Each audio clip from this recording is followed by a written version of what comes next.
My name is Emily Blackmoon, and I am a registered social worker. People sort of bring all of their issues around self-nurturing and support and control and sort of encapsulate it in the food, right? And again, that's a message we get sold in society, right? People are told if you just cut back on your calories, you're going to lose weight and your life is going to feel good, right? And it's socially reinforced.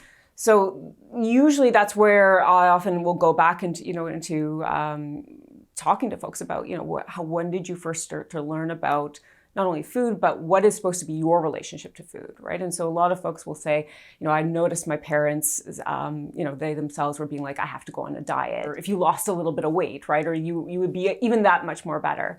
And those messages often have to do with self-worth, right? And a feeling of, I'm worthy to be loved and celebrated by my caregivers. So that's really where we go about in terms of the personal relationship and how the food represents, I think, oftentimes things that we were lacking or missing in the first years of life. Really, the only thing that I think I want to invite people to do is this idea of you don't have to love your body, but can you at least come into a relationship of respect with it? Right. So there can be times, again, where you don't feel very confident about the way you look or don't feel confident about the shape of you or the look of you. But this idea that your body is a part of you. It's not the only part of you, but it's a big part of you.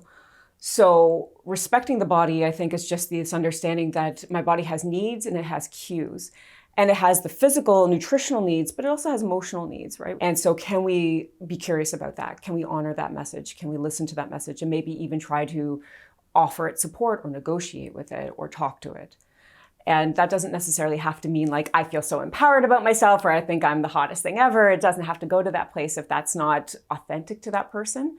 But hopefully it just offers a feeling of you're not trying to get out of your own skin. Because I think that's what is so painful for people is this feeling of you can't escape your body, but people feel that they have to.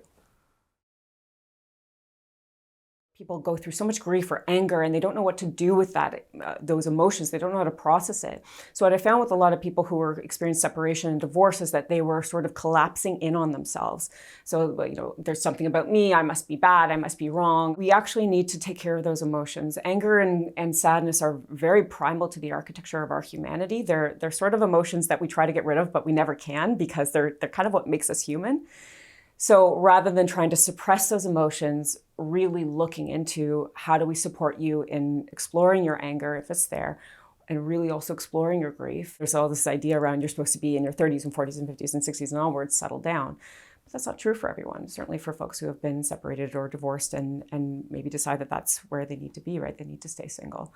So helping to actually have narratives of a future, right? And what would you like that to look like, I think is a big part of the work that I do.